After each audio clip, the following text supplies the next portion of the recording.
qui m'a toujours soutenu dans ces moments difficiles, hein, parce que je ne vous cache pas, il y a des hauts et des bas. Hein. J'ai vu un film qui s'appelle La recherche du bonheur, une histoire magnifique.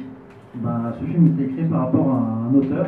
Et ma femme m'a dit, ouais, quand tu as une histoire difficile, quand on a vu le film, elle a pleuré, elle m'a dit, ouais, pourquoi tu n'écrirais pas ton histoire? J'ai lu au début, je suis partie lui dire, ah ben il est bien, il est très bien écrit. Mais c'est surtout 3 jours après, je me suis dit, mais waouh!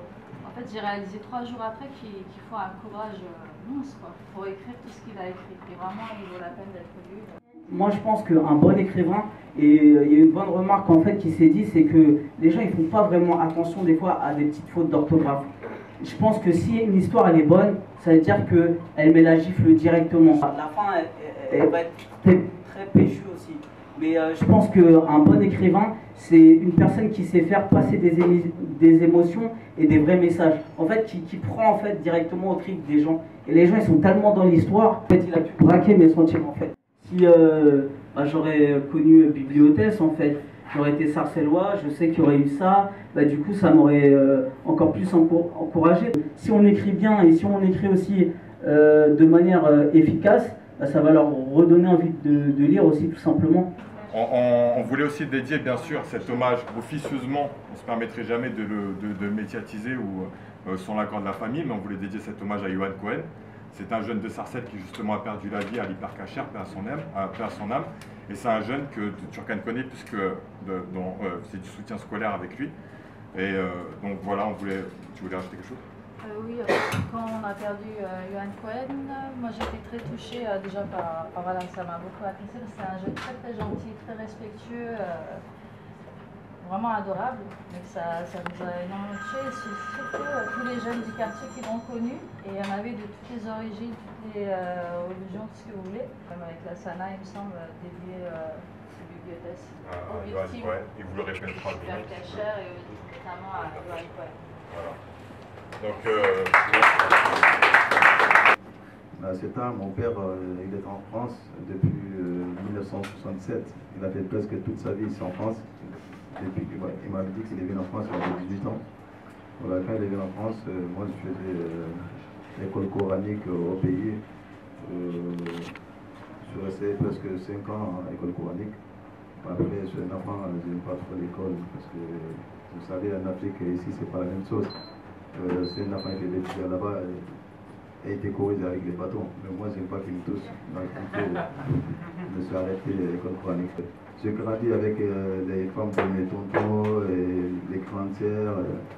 Si vous n'avez pas vécu vraiment avec nous dans la famille, vous ne pouvez pas savoir c'est qui vraiment ma mère, quoi, parce que je m'entends bien avec tout le monde, il y a du respect, on rigole aussi, on se taquine. C'est ça vraiment l'amour, quoi. C'est ça que j'ai vécu depuis mon enfance. On a des respects aussi pour les grands aussi, c'est ça qui est plus important.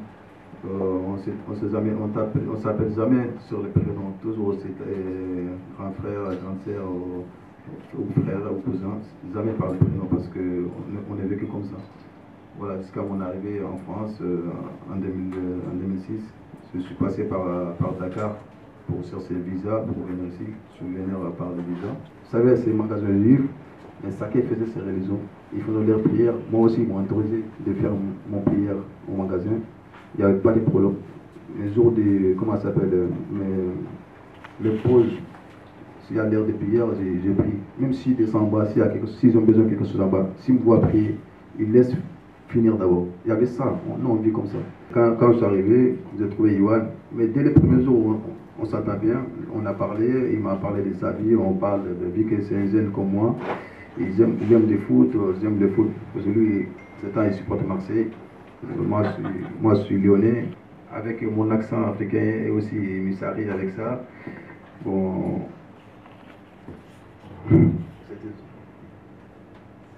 Ouais, bon. Bon, c'était comme ça. Bon. Ouais. Même les jours de la fin du travail, il y a un magasin, il y a un restaurant Cassia qui est ouvert juste devant les Cassia.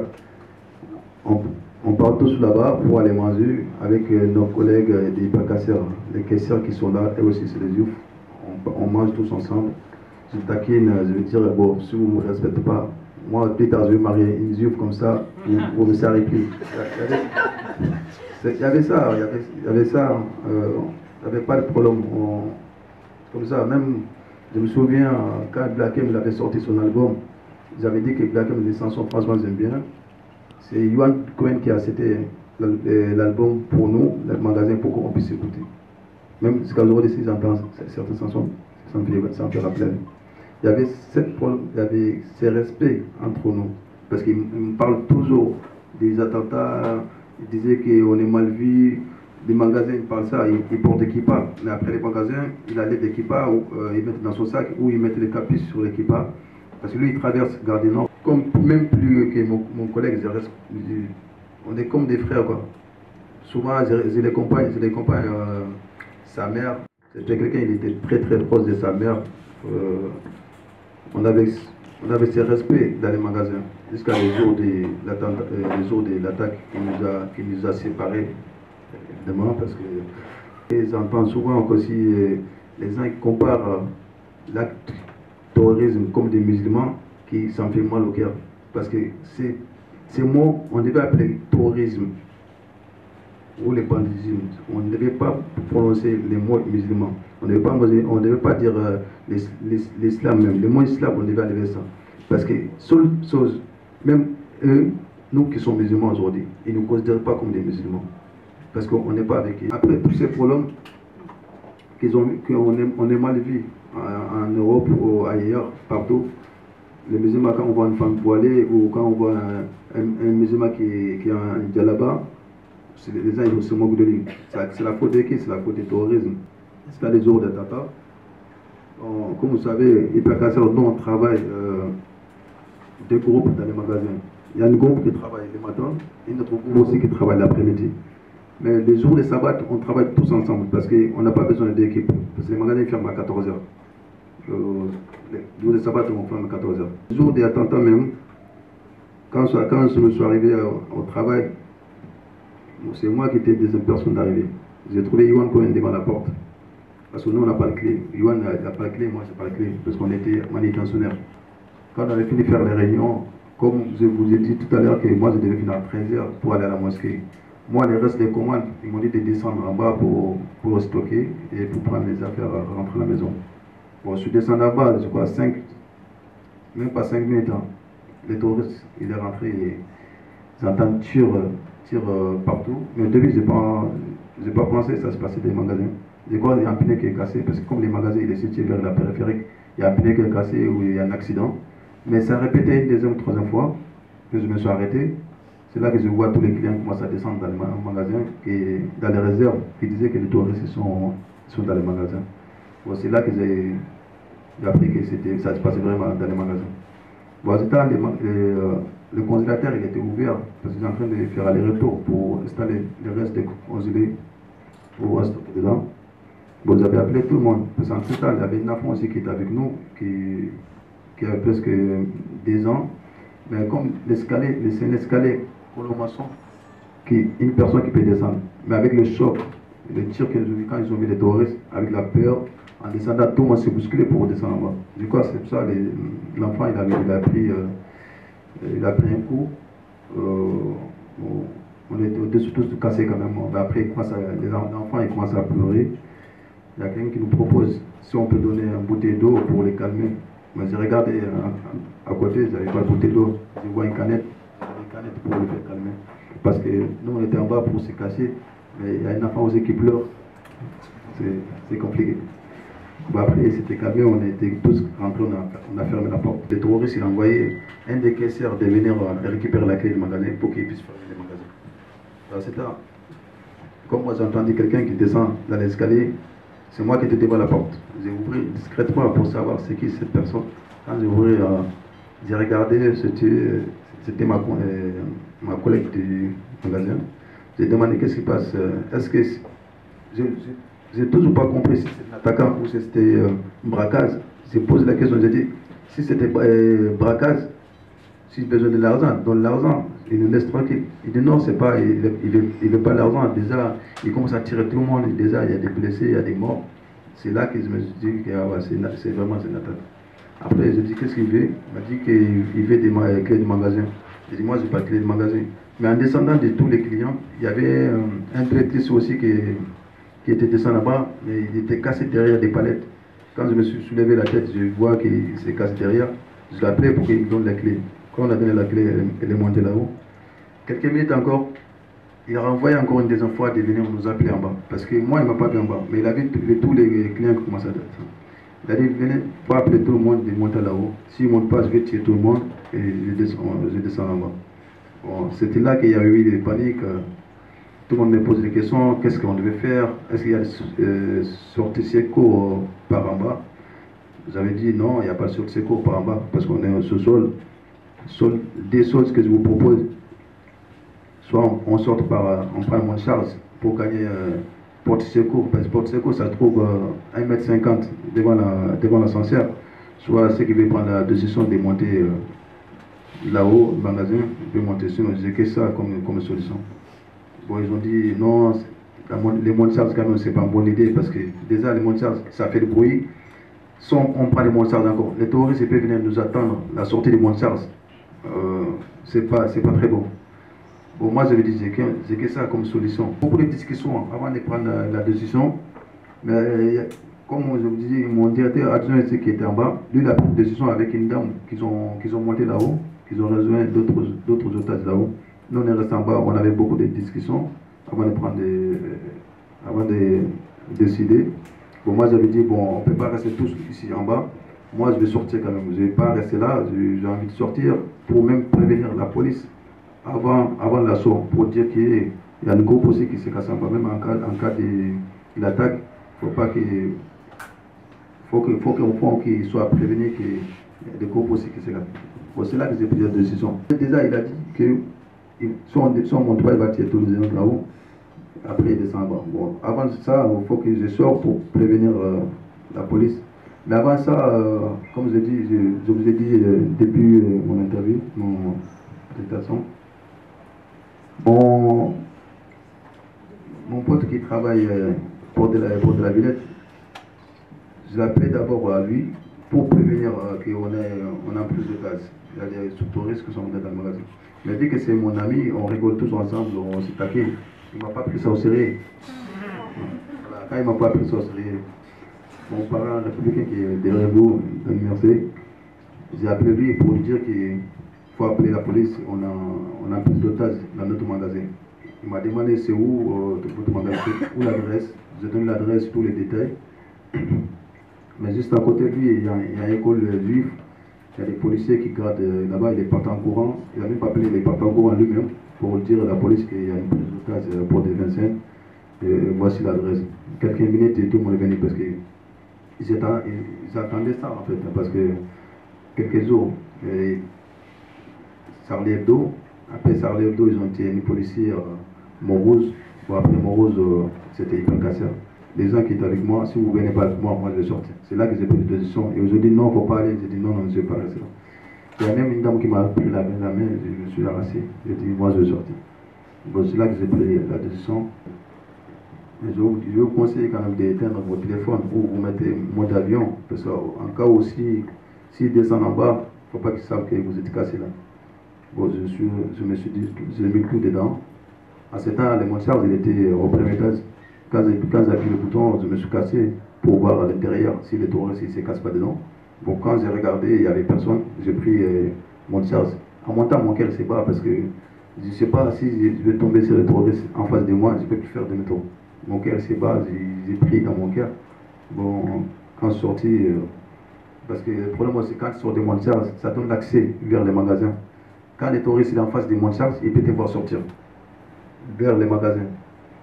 Je n'ai pas vu de touristes. Bon, quand je n'ai pas vu, je me suis saigné vers la porte. Bon, on avait mis aussi une barrière à la porte pour en cas de vol, pour bien protéger la porte. Quand je suis levé la barrière, j'ai jeté. Mes collègues qui étaient à l'intérieur des magasins, ils ont dit, eux aussi, ils ont entendu qu'il y a quelque chose qui s'est passé.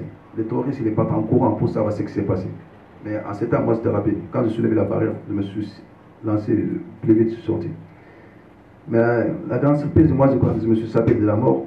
Mais ma ville était plus qu'en danger que l'extérieur du magasin que l'intérieur. Parce que quand je suis sorti, les policiers aussi m'ont pris comme des terroristes.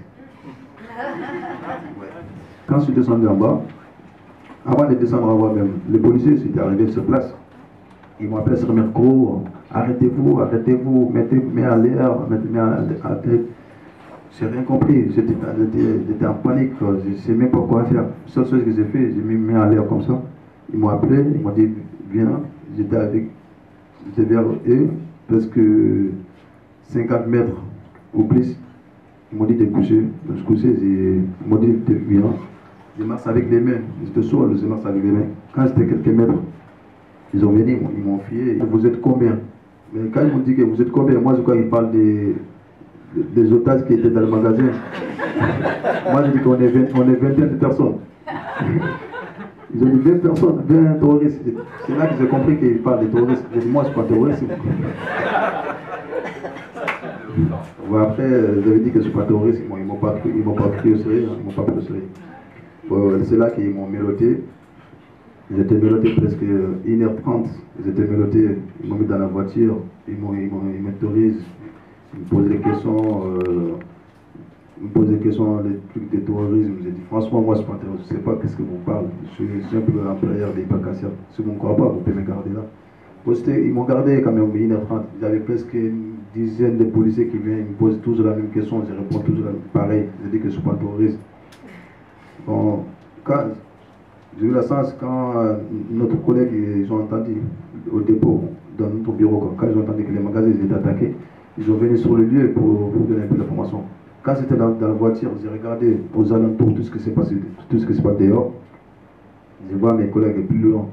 La police qui était avec moi, j'avais dit, vous voyez ces personnes-là, c'est mes collègues, si vous ne me croyez pas, appelez-la de venir me voir. Quand ils sont venus, ils ont dit, ouais, c'est un employeur de Hypercasia. C'est là qu'ils m'ont cru. Avant, ils ont une grande papier pour les plans de magasin. Ils ne connaissent pas. Pour moi, j'étais là, ils m'ont dit, est-ce que tu peux nous aider de dessiner le plan de magasin? J'ai dit, ouais, j'ai travaillé dans le magasin presque 4 ans. Je connais très bien le magasin. C'est là, ils m'ont donné une escroc avec le papier pour dessiner le plan de magasin. Quand j'ai dessiné le plan de magasin, à ce temps, mon directeur aussi, il avait pris la balle, il est sorti dans le magasin. Mais il avait les clés de secours sur le cou. La police, ils ont récupéré la clé, ils m'ont montré, ils m'ont dit, est-ce que vous connaissez ces clés? J'ai dit, ouais, je connais ces clés, c'est les clés des magasins. Bon, à ce temps, je dis à la police, est-ce que je peux prévenir ma famille pour dire que je suis sorti des magasins? Parce que ma famille, ils savent qu'ils savent déjà que je travaille dans les magasins Hypercasia. Il faut que je prévienne ma famille dire que je suis sorti. Là, à ce temps, moi, mon téléphone, j'avais plus de batterie. La police, ils m'ont donné le téléphone pour appeler ma famille. Mais à ce temps, j'avais aucun numéro dans la tête. J'avais la panique, j'avais aucun numéro. Donc quand même, je suis resté avec la police jusqu'à libérer tous les otages, jusqu'à l'assaut.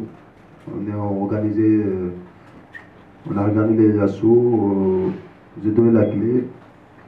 On avait aussi une licence. Il y avait une otage qui était dans le magasin qui donne un peu d'informations à la police qui était à l'intérieur. La police, ils ont demandé des informations. Est-ce que les terroristes ils vous ont mis tous ensemble ou vous êtes séparés des magasins? Ils ont dit qu'ils ont tous mis ensemble entre les deux réunions. Comme moi c'était dehors, je connaissais les deux réunions sur mes dessins. Ils m'ont dit de montrer les deux réunions sur mon dessin. Voilà, c'est là que je commence à collaborer avec la police jusqu'à l'assaut. Quand ils ont libéré tous les otages des magasins, moi aussi ils m'ont pris en charge, on était tous regroupés ensemble. C'est là que j'ai demandé derrière tout le monde où est l'autre, où est notre collègue. C'est là quand je suis arrivé le nom de Yohan Cohen, j'ai demandé à un des collègues, j'ai dit où est Yohan? C'est là qu'il commence à pleurer. Il m'a dit non, Yohan il est décédé. C'est là que j'ai pris son décès. Parce que j'ai même posé des questions, j'ai dit, il y avait des cris dans les magasins, quelqu'un qui crie, c'était quoi? Il m'a dit évidemment c'était Yohan Cohen parce que quand les terroristes étaient rentrés dans les magasins, les premières personnes qui l'ont tiré, c'était Yohan Cohen parce que il y avait une vieille dame qui a fait ses courses. Yohan il avait pris son caddie pour l'accompagner, prendre sa voiture. En sortant du magasin comme ça, le terroriste il est arrivé. Il n'avait même pas pensé, il n'a même pas savoir c'est qui, il a tiré sur lui. Tout de suite il lui est tombé. Avant de sa mort, il a beaucoup souffert parce qu'il n'a pas mouru sur place. Il est resté presque 2 heures de temps souffrir avant sa mort. C'est là que j'ai appris que c'était Yohan qui a pris la première balle. Bon, j'avais dit Oui, les autres, tous les autres ils sont sortis. On était tristes. Bon, c'est là qu'il nous a pris en charge, il nous a envoyés à l'hôpital. Voilà, c'était ça mon histoire. Si vous avez des questions.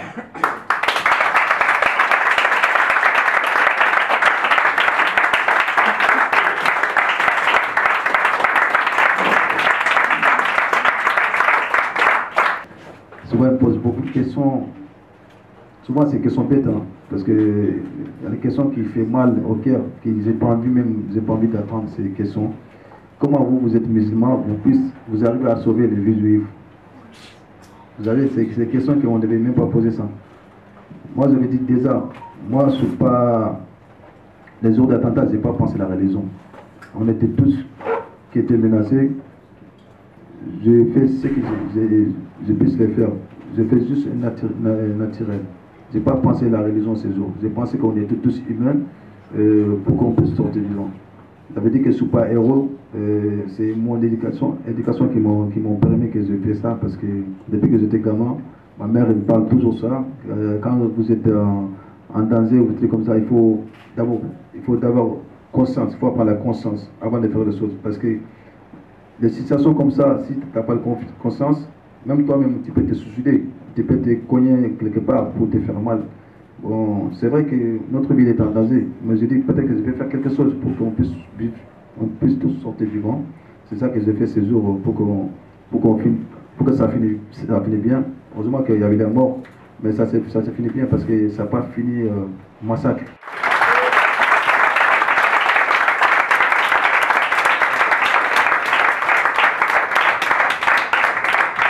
François Hollande m'a appelé personnellement pour me féliciter, pour me demander ce qui s'est passé vraiment hyper cassé. J'ai parlé, j'ai expliqué. À ce temps, j'avais un dossier qui était en cours de ma naturalisation, que je demandais ma naturalisation. Il me disait que j'étais malien, j'ai dit oui. Après, j'avais dit aussi que j'ai fait une démarche pour ma naturalisation. C'est là qu'il m'avait dit, vous inquiétez pas de mon équipe. Parce que c'est vrai, sur les réseaux sociaux, j'entends souvent beaucoup qui disaient que Lassana il était sans papier, il était naturalisé, mais c'était faux. C'est vrai, il était sans papier. Il était régularisé avant d'être naturalisé. Tu ne donnes pas de nationalité sans papier comme ça. Il faut que tu sois régularisé avant d'avoir la nationalité. Bon, c'est vrai que c'est grâce à ça que ça a accéléré mes dossiers, j'étais plus naturalisé. Bon, maintenant je travaille à la mairie de Paris, parce que après ma naturalisation, je suis retourné au Mali. Quand j'étais au Mali, j'ai reçu presque des lettres de la mairie de Paris qui m'a dit qu'elle voudrait m'engager pour travailler avec la ville de Paris. Je suis allé 5 fois aux États-Unis pour les programmes, pour l'association, pour remettre des trophées. J'ai commencé à travailler avec la mairie de Paris. Je suis actuellement, je travaille sur l'événementiel sportif, DSS. Bon, l'année d'avant, j'avais fait concours pour être fonctionnaire. J'ai pas vu, j'avais arrêté mon concours. Bon, cette année, j'ai vu mon concours cette année. Fonctionnaire officiellement, ça fait 3 semaines. Est-ce que tu penses qu'il y a une certaine hypocrisie dans le système français en fait, au niveau médias et politique? Tu trouves qu'on s'en sert les médias et politiques par rapport à certaines affaires, par rapport à toi, ou est-ce que tu trouves que c'est une hypocrisie? Il y en a beaucoup d'hypocrisie. Déjà, il y en a beaucoup. Il y en a beaucoup parce que le problème, déjà, c'est à toi de méfier des médias. Sinon, les médias, toutes ces personnes qui veulent, c'est trouver la buzz. C'est à toi d'être conscient de tout ce que tu as à dire. Et cette parole, la parole, c'est comme un caillou. Si tu lances, tu ne peux plus rattraper. Tout ça tombe d'abord.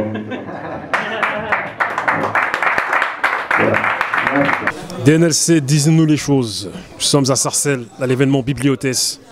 Là, c'est un événement particulier car il y a un invité particulier, Monsieur Lassana Bathily. Comment vas-tu? Oui, ça va très bien. Et vous? Ça va très bien, très bien.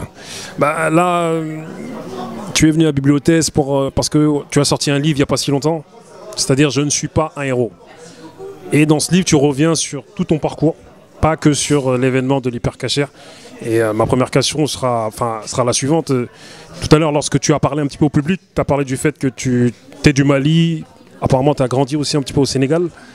Ta famille, vous êtes unis, vous vous taquinez, vous ne vous appelez même pas par vos noms, même vous vous dites grand frère, petite sœur. Tu as été à l'école coranique, tu nous as dit que tu n'aimais pas l'école, car c'était un petit peu trop violent. Dis-nous un petit peu comment tu as grandi un petit peu au Mali là. Comment c'était? Ouais, j'ai grandi avec ma mère. Comme mon père il était en France depuis 67, il a dit.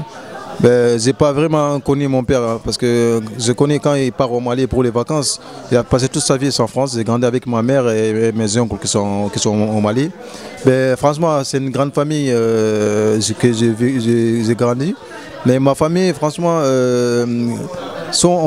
si un étranger ne peut pas vivre dans notre famille, il ne peut pas savoir c'est qui ma vraie mère. Hein, parce que avec ma famille, on se rigole toujours. Même ma propre mère, je les taquine souvent, on rigole tous ensemble. Mais moi, je suis quelqu'un du, comme on dit, j'étais sous de la famille. On rigole ensemble, mais j'ai les respects. C'est ce respect et de vivre ensemble. C'est ça que j'ai ce sentiment avec ma famille, même mes petits frères, mes cousins. Moi, je considère tout le monde comme mes frères, hein, d'ailleurs. Hein. Comme on disait, les Africains, on a beaucoup de frères. Mais même nos cousins. Les problèmes de cousins ici, moi je connais ça en France, sinon je connais ça, c'est tous mes frères. C'est vrai qu'en Afrique, on ne dit pas cousin, on dit frère direct. Et pourquoi tu es venu en France? Voilà, bon, je suis venu en France, comme je disais tout à l'heure, j'avais commencé par l'école coranique au Mali. J'aimais pas trop, j'ai arrêté. Quand j'ai arrêté, mon père il était là. Bon, ils m'ont dénoncé pour dire que j'ai arrêté l'école. Du coup, mon père il a décidé de me faire venir ici en France pour faire un métier, pour gagner ma vie plus tard. Je suis venu pour ça en France. Voilà. Et il y en a beaucoup qui veulent venir en France, en Afrique. Mais est-ce qu'il y en a autant que ça en vérité? Parce qu'en réalité, dans les chiffres de l'émigration clandestine, c'est beaucoup des chiffres qui sont, comment dire, on en parle beaucoup, mais les chiffres, ils ne sont pas autant que ça. En réalité, l'immigration, elle est plus entre les États d'Afrique qu'entre l'Afrique et l'Europe. Et est-ce que selon toi, enfin, là-bas au Mali, est-ce que la majorité des gens veulent venir en Afrique, en France? Ah ouais, la majorité des jeunes quand même, tous voudraient venir en France. Tout le monde, parce que en vrai dire, les jeunes aussi qui sont en Afrique, je peux dire la faute de ça, c'est la faute un peu pour nous qui sont en France aujourd'hui.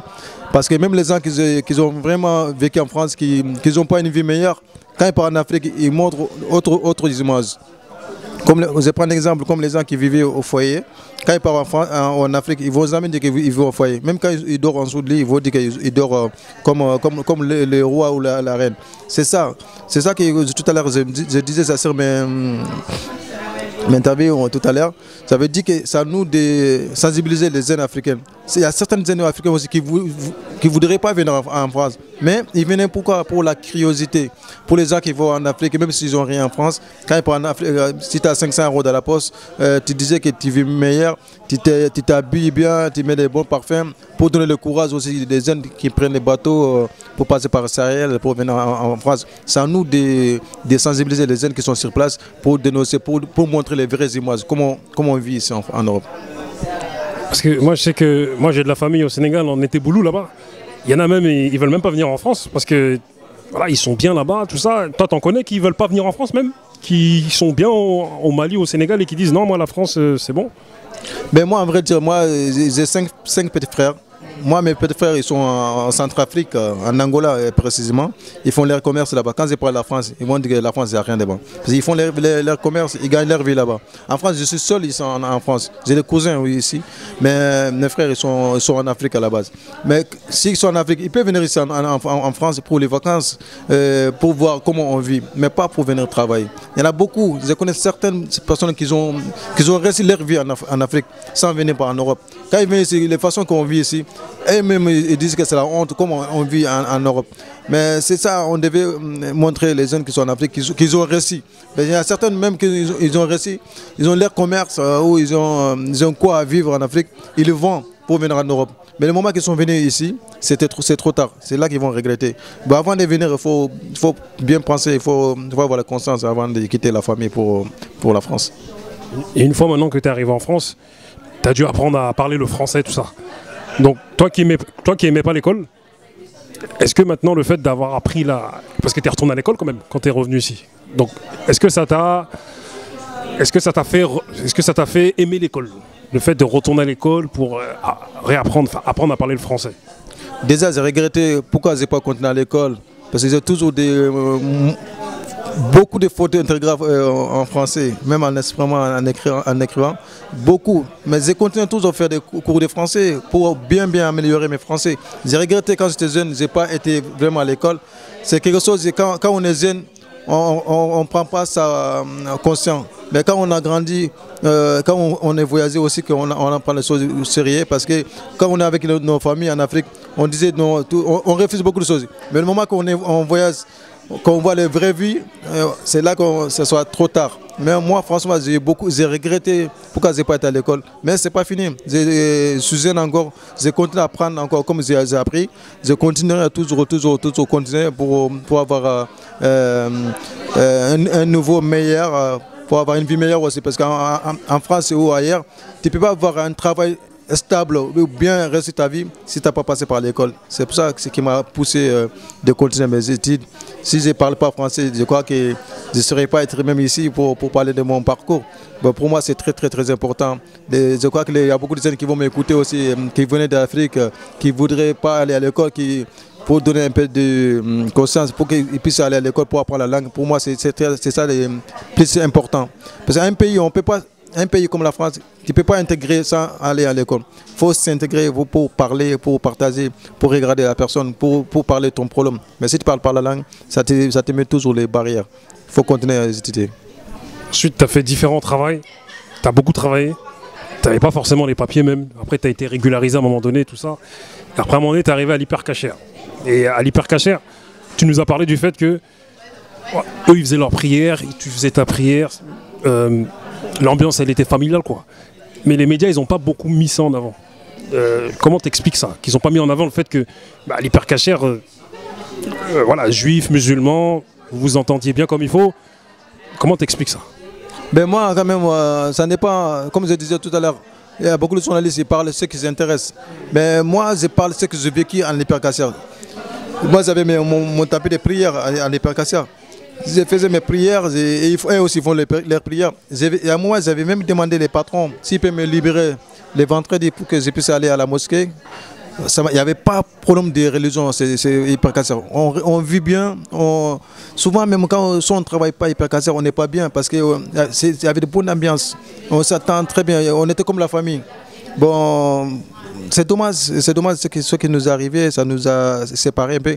Mais franchement, ils n'avaient aucun problème de juifs ou ils n'avaient aucun problème d'hypercachère. On vit bien, on s'entend bien là-bas. En plus, tu as lié des vrais liens d'amitié avec le jeune Yvan Cohen. Et voilà, paix à son âme. Et voilà, vous faisiez même des blagues même. Tu disais même, il faisait des blagues sur ton accent.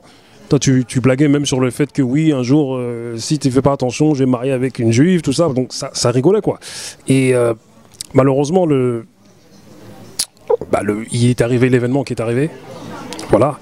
Et toi, comment t'as gardé ton sang-froid comme ça? D'où te vient ce courage? Parce qu'il y en a beaucoup qui seraient partis même. Tu vois, comme en Italie, là, le Concordia, là, le commandant, là. Lui, quand le bateau il a coulé, il est parti. Il y en a beaucoup qui auraient fait comme ça. Toi, d'où se vient ce courage? Parce qu'il y a beaucoup de gens qui auraient pu ne pas rester. Ben, pour moi, c'est quoi? Il faut avoir la conscience. Conscience et de penser ce que tu devais faire, si c'est pas en danger pour toi et si c'est pas en danger pour d'autres personnes.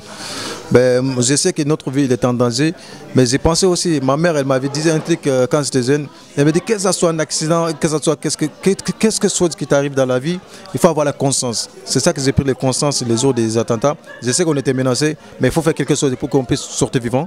J'ai essayé, j'ai réussi. C'est ça qui a fait, sinon il n'y a pas d'autre chose. Comment ça s'appelle? Même j'avais peur, hein, j'avais vraiment peur, mais j'ai dit ma vie est en danger, mais il faut faire quelque chose. C'est ça qui m'a poussé, que j'ai gardé mon sang-froid jusqu'à la sortie des hypercachères. Tu as fait preuve d'un sang-froid exceptionnel, parce que beaucoup seraient déjà partis. Toi, tu as ce courage. Et à un moment donné même, tu es sorti. C'est-à-dire, comme tu nous as dit, tu as pris le mont de charge et tu as même peur pour ta vie, mais tu as quand même pris le mont de charge. Et une fois que tu es sorti, la police même t'ont pris pour un terroriste. Comment t'expliques ça? Mais déjà, les terroristes, quand j'ai pris le mont de charge et que je suis sorti, les terroristes, ils savent qu'il y avait un noir qui est rentré dans le magasin pour prendre les autres otages. Mais ils ne savent pas à ce temps qu'il y avait un noir qui travaille dans les magasins. Moi, quand je suis sorti, ils m'ont arrêté. Même moi, je n'ai pas compris depuis pourquoi ils m'ont arrêté. Ben, en expliquant, j'ai compris qu'ils m'ont pris comme un otage parce qu'ils me posent des questions, vous êtes combien? Quand je vous disais qu'on était 21 personnes, et je me dis comment ils m'ont mélotté. Quand ils m'ont menotté, j'ai dit, ah ok, c'est là que j'ai pris conscience qu'ils m'ont pris comme un terroriste. Mais quand même, je me suis expliqué pour me dire que je ne suis pas un terroriste, je suis un simple employeur d'hypercassière. Mais ils ne m'ont pas pris ça au sérieux. Mais ils m'ont gardé quand même longtemps, pendant 1h30, avant de m'identifier. Ça a pris quand même du temps, quoi. Voilà. Parce que voilà, la personne qui est à l'hypercassière, bon, le nom est connu, tout le monde le connaît. Voilà, c'est le jeune Amédi Koulibaly, nous-mêmes on vient de Grigny. C'est quelqu'un avec qui qu'on connaît très bien même. Et toi-même, tu nous as dit comme quoi même il y a des liens même familiaux carrément. C'est-à-dire que au moment où, parce que toi tu l'as même pas vu toi, ce jour-là, tu as juste entendu sa voix. Et tu as su après qu'en fait, carrément il y a des liens de famille. Dis-nous un petit peu c'est quoi ces liens de famille qu'il y a entre...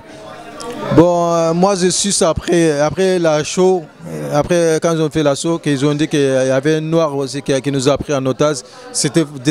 D'ailleurs c'était un Malien. C'est mes collègues qui viennent me dire, ils ont dit, Lassana, vous êtes où? Parce que les gens qui étaient dans le magasin, devant le magasin, ils ne m'ont pas vu sortir. Après l'assaut, ils m'ont parlé, ils m'ont dit, Lassana, toi, tu étais où? J'ai dit, moi, j'étais en bas les jours quand il était rentré, mais après, je ne sortais pas mon charge. Ils m'ont dit, non, c'était un Malien, et il nous a parlé de son prénom, il s'est représenté. J'ai dit, ah ouais. Ils m'ont dit, c'est bien que tu sois là. J'ai dit, non, sois là, c'est pas là. Moi, je crois que c'est ça la bonne décision que j'ai sortie. Mais c'est vrai qu'il y avait un lien avec Amédi Koulibaly parce que j'ai beaucoup des entourages qui connaissaient sa famille. Moi, personnellement, je n'ai pas vu Amédi Koulibaly, mais j'ai entendu juste sa voix quand il parlait avec des otages. Mais mon cousin, la mère d'Amédi Koulibaly a travaillé avec mon cousin. C'est plus tard que je suis ça. Et puis j'ai beaucoup d'entourages aussi qui sont partis voir la famille d'Amédi Koulibaly après. Mais on a des liens. Hein. Quand on dit on est tous les Maliens, on sait d'où on vient. Amédi Koulibaly, sa famille vient des régions d'Ekaï. Moi, c'est des régions d'Ekaï. Il est soniqué en plus comme moi. Je suis soniqué. Je crois que nos familles se connaissent. Même quand il demande peut-être que quand il voit sa mère, peut-être qu'il connaît peut-être que mon père hein, ou ma famille. C'est comme ça, on vit comme ça. Mais c'est vrai que c'est lui qui a fait ces bêtises. Mais moi, on ne s'approche pas de mal sur sa famille. Sa famille, c'est innocent. Ils ont rien à voir avec ce qu'Amédi Koulibaly a fait. C'est lui qui a décidé de faire ça. Bon, maintenant, il est mort bêtement. Mais ça n'a rien à voir avec la famille. C'est ça que je disais depuis tout à l'heure. Même nous, ça nous a choqué d'avoir un terroriste de nos confrères qui est devenu terroriste. Ça nous a choqué. Mais dommage, quoi. Dommage, mais c'est comme ça. Sinon, on est tous, on sait comment nos parents nous ont indiqué. On n'a pas vu cette éducation pour être terroriste. Je crois qu'on a d'autres éducations africaines, et comme ici aussi. Bon, lui, je crois qu'il était entouré par les mauvaises personnes, parce que mauvaises fréquences, quand il fréquente les mauvaises personnes, il était guidé par le mauvais sommet. Je crois qu'il avait vu mauvaise fréquentation, qu'il est devenu terroriste, sinon ça n'a rien à voir avec que ce soit sa famille. Voilà. Mais toi, après tout ça, là, psychologiquement, est-ce que tu as été suivi? Parce que après un événement comme ça, là, il faut voir des gens ou il faut être entouré de la famille. Comment tu as fait pour vivre tout ça après là? Bon, moi j'étais suivi par un psychologue pendant longtemps. Avant d'aller au Mali, j'étais suivi. Quand je suis retourné, je suis suivi aussi. Mais ce qui m'a beaucoup aidé, c'est les entourages. Les entourages de mes amis et ma famille qui m'a beaucoup aidé. Je ne suis jamais seul. Je suis toujours avec des amis. Plus vite aussi, j'ai pris les fonctions plus vite après l'événement. Ça aussi, ça m'a aidé d'oublier un peu ce qui s'est passé. Bon, actuellement, j'ai mon travail. Ce qui m'est arrivé, c'est le destin. Bon, je passe autre chose, quoi. Voilà, c'est ça. Ensuite, quelques temps après, tu as eu l'appel de M. Hollande qui est venu, qui t'a félicité par rapport à tout ce qui t'est arrivé. Et quelques temps après, toi, tu avais déjà ton dossier qui était à la préfecture pour la naturalisation. Et tu as obtenu cette naturalisation. Est-ce que tu trouves que par rapport à d'autres personnes qui n'ont pas forcément fait ce que tu as fait, est-ce que tu trouves que c'est juste? Parce qu'il y a plein de gens qui demandent la naturalisation aujourd'hui. Mais on sait concrètement que si toi tu l'as obtenu, c'est parce que tu as fait un geste héroïque. Hein. Mais d'autres, malheureusement, ne font pas ces gestes héroïques et attendent encore. Pour moi, c'est pas bien. Il ne faut pas attendre les gens de faire de bonnes choses pour être récompensés. Moi, je crois qu'il faut donner les gens qui ont mérite, comme les 4 séjours. Il faut avoir la mérite. Si tu n'as pas mérité d'avoir quelque chose, tu n'as pas mérité. Mais il faut faciliter les gens qui sont vraiment mérités d'avoir les papiers. Il faut aider ces gens-là. Moi, j'ai vu beaucoup de difficultés quand je suis arrivé en France. Avant d'avoir ma carte de séjour, j'ai vu beaucoup de difficultés. J'ai vu même les quitter le territoire. Si je n'étais pas entouré par les associations, peut-être que je peux me trouver au Mali ou je peux me trouver ailleurs. Je peux devenir délinquant ou je peux devenir comme un colossal. Parce que si tu n'as pas de bon entourage, tu peux tomber dans le piège, tu peux être un voleur ou tu peux devenir, je sais pas, ce que tu ne veux pas. Mais moi, les deux, comment ça s'appelle? Après, il y a beaucoup de choses qui étaient réduites sur moi. Hein. Après ma naturalisation, qui disait qu'il était sans papier, il n'avait pas le papier, ils ont naturalisé. Mais il y en a beaucoup. C'est pour ça que c'est ça qui m'a appuyé de faire mon livre. Moi, j'avais ma carte séjour. J'ai fait mon déclaration de naturalisation. Il était en cours de 6 mois avant l'attentat. Après l'attentat, le président m'a appelé pour me demander ce qui s'est passé vraiment au magasin. J'ai expliqué tout. Après, il a dit qu'il a entendu que j'étais malien. J'ai fait une démarche pour ma naturalisation. J'ai dit oui, évidemment, j'ai fait ma demande de naturalisation. Il m'a dit que vous inquiétez pas, j'ai mon équipe. 2 semaines après ou 3 semaines après, ils ont organisé une cérémonie de ma naturalisation. Et tu ne te dis pas que même par rapport au livre que tu as écrit, voilà, que tu as sorti, voilà, si tu n'avais pas eu ce geste héroïque, est-ce que c'est pas dommage qu'il faille que tu fasses ça pour que tu sois récompensé, pour qu'on t'approche pour sortir un livre? Parce que en vérité aujourd'hui, même en Afrique, nos parents ou les grands-parents peuvent écrire des livres aujourd'hui, tu vois, parce qu'ils ont des vies, voilà, ils ont des grandes vies. Est-ce que c'est pas triste que voilà, il faut qu'il y ait un événement tragique comme ça pour que finalement il arrive des bonnes choses? Ben, c'est dommage, hein. C'est dommage. Moi, je crois qu'il peut récompenser les gens qui ont vraiment mérite, comme je viens de dire tout à l'heure. Il ne faut pas attendre les événements dramatiques ou quelque chose d'héroïsme pour récompenser. Moi, je crois que chacun a sa façon de vivre, chacun a sa façon de ce qu'il a vécu, chacun a son histoire. Moi, je crois que tous les Africains qui sont ici en France, chacun a son histoire, comment ils sont venus. Quand on regarde l'histoire de nos parents, nos arrière-grands-parents, je crois qu'on peut avoir il y a beaucoup d'Africains qui ont des livres partout. Parce que c'est incroyable. Moi, si ce n'est pas les problèmes de mon acte là, je crois que je ne serais pas sorti mon livre. Parce que malgré toutes les difficultés que j'ai eues, comment elles se viennent en France, personne ne va savoir c'est quoi la vie immigration ou c'est quoi la vie foyemane, comme on dit. Parce qu'il y a beaucoup de gens, comme on dit les Français, il y a beaucoup de gens qui vivent, qui ne savent même pas que les foyers ça existe. C'est même souvent après les ventes de mon livre, il y a beaucoup de gens qui me parlent, c'est quoi les foyers, je commence à expliquer.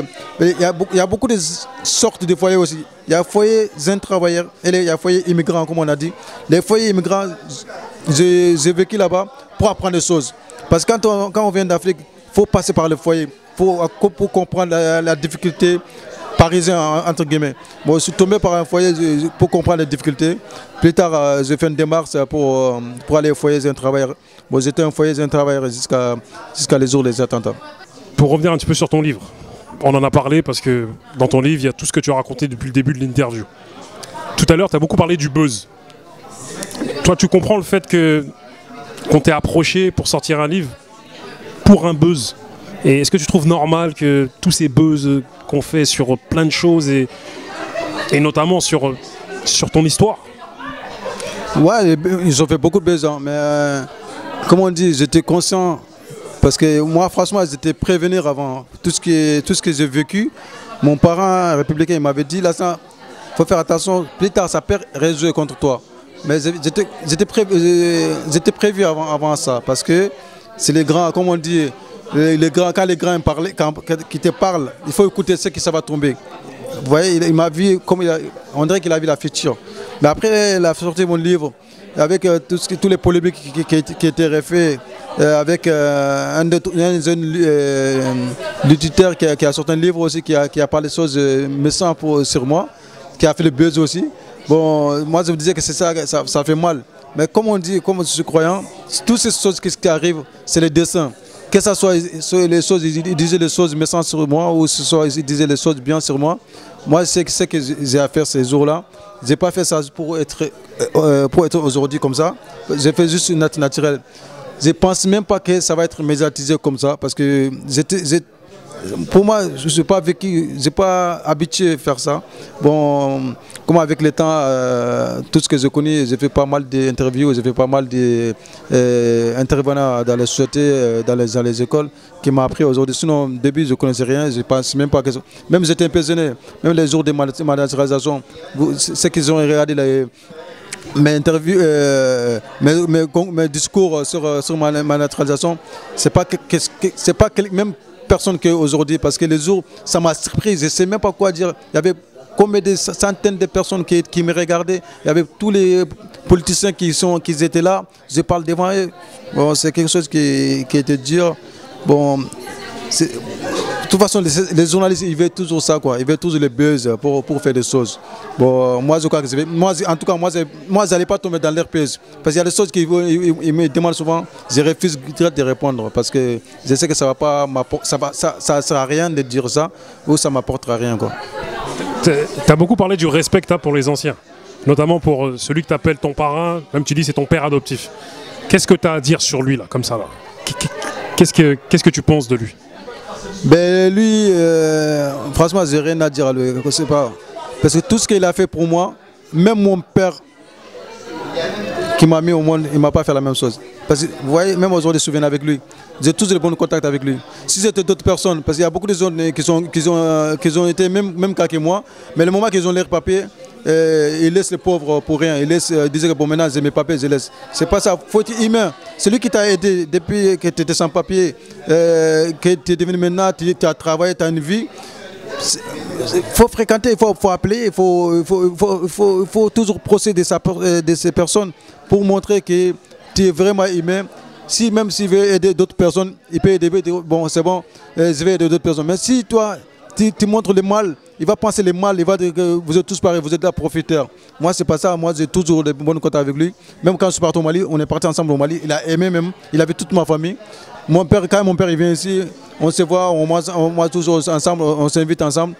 Quand il va en voyage, même s'il ne me voit pas, il m'appelle pour me dire qu'il ne sera pas là. On a tous de bons contacts. Pour moi, c'est considéré comme un père pour moi. Il me conseille beaucoup aussi. Même souvent, si je voulais faire des choses qui n'est pas bon, il me dit d'arrêter de ne pas faire. Je respecte. Parce que je sais qu'il ne va pas me piéger. Il ne va pas me mettre une chose qui va me porter mal. Il est là pour me protéger. Je l'écoute comme mon père, je l'écoute comme grand frère. Je sais qu'il ne va pas me piéger. C'est ça, j'ai tout mes respects pour lui. Tout ce qu'il a fait pour moi, c'est vrai qu'il n'y a que Dieu seul qui peut le récompenser. Qu'est-ce que tu fais aujourd'hui? Quels sont tes projets aujourd'hui? Je sais que tu as monté une association, tu parles aussi de sensibiliser la jeunesse africaine. Quels sont tes projets aujourd'hui là? Mes projets aujourd'hui, comme j'ai dit tout à l'heure, j'ai une association. J'ai monté une association humanitaire pour envoyer les fournitures scolaires en Afrique. J'ai monté ça après les attentats hypercancers, je crois 5 mois après. On était 7 personnes dans l'association, mais maintenant on est beaucoup qui travaillent bénévolement pour récolter des fonds, récolter des fournitures pour envoyer en Afrique. On avait notre projet aussi qui n'a pas été réalisé. Sinon, on avait un projet qui devait faire au mois de juillet là, pour faire des concerts pour inviter toutes les communautés ensemble, pour qu'on soit tous unis. Parce que si on voit chaque communauté à sa part, l'autre à sa part, Je crois que c'est pas bien. Il faut que tout le monde soit unis ensemble, partager un moment ensemble pour vivre ensemble. C'est ça qui est plus important. Mais si on ne se mélange pas ensemble, on ne peut pas se connaître. On se méfie en fait. C'est ça qui va créer les problèmes. Il faut qu'on se mélange pour se connaître la personne, comment il vit, comment il va sentir pour la personne. Mais si on ne parle pas, je crois que c'est quelque chose qui va être, qui va arriver par la division. Bon, on ne veut pas la division, on veut que toutes les populations soient unies ensemble pour vivre mieux que ça. C'est vrai qu'on a connu pas mal de choses en France, même si ce n'est pas un attentat. On a connu pas mal de choses qui étaient rédites sur la religion musulmane.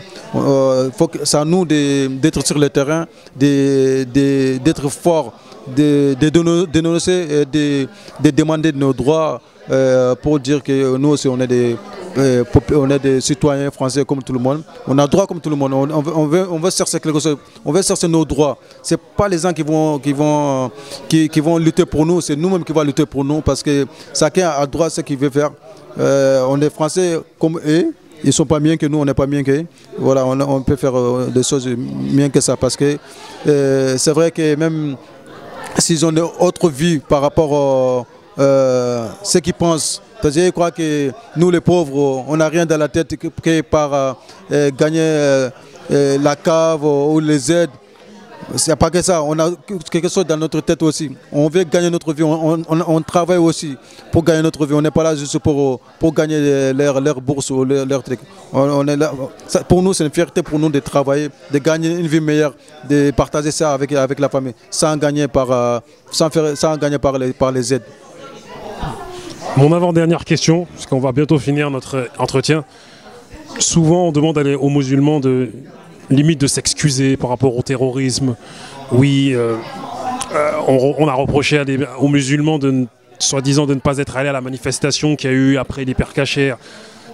Toi, quel est ton message par rapport à tout ça? Le fait que les musulmans, on demande aux musulmans de se justifier. Quel est ton message par rapport à tout ça? Moi, si me demande ça pour manifester pour ça, moi je vais dire non. Non, je ne vais pas manifester pour ça. Déjà, quand on regarde aujourd'hui tous les attentats qu'on a connus aujourd'hui en France ou ailleurs, les musulmans, c'est qui est innocent? Ce n'est pas les musulmans. Quand on regarde tous les pays musulmans aujourd'hui, tout a été détruit par le terrorisme.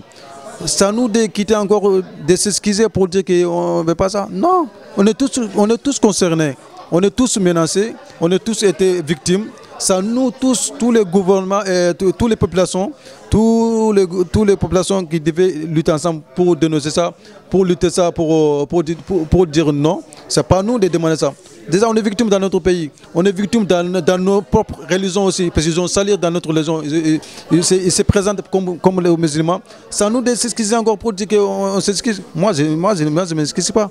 Ceux qui sont fait leur conneries, on est victime aussi, comme ils sont victimes.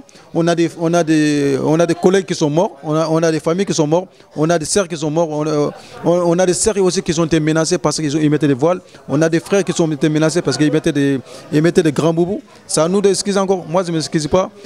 Si on veut s'excuser, tous on peut lutter ensemble pour avoir une vie meilleure, pour qu'on puisse lutter ensemble. Mais le problème d'excuser, il n'y a pas que des musulmans qui devaient s'excuser.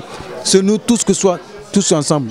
Parce qu'on était tous menacés. Ce n'est pas question qu'ils se présentent comme les musulmans. C'est à nous de s'excuser. Déjà, nous qui sommes musulmans aujourd'hui, dans leur tête, nous, on n'est pas les musulmans parce qu'on n'est pas avec eux. Tout ce qu'ils font, on les condamne, on ne fait pas ça. Parce qu'on sait, la religion musulmane, c'est une religion de paix, une religion de l'amour. Ce n'est pas question que tu vas convertir quelqu'un comme ça. Ou si tu as envie de convertir quelqu'un, c'est avec le dialogue, pas avec le crime. Voilà, moi j'ai ça à dire. Voilà. Monsieur Lassana, je te remercie. Et comme tu l'as dit, ton livre s'appelle « Je ne suis pas un héros », parce que pour toi, c'est tout à fait normal, ce que tu as fait. Pour moi, c'est normal tout ce que j'ai fait. C'est un acte naturel, un être humain. Voilà, je ne me considère pas comme un héros, je fais juste un être normal. Merci à toi. Merci beaucoup à toi aussi.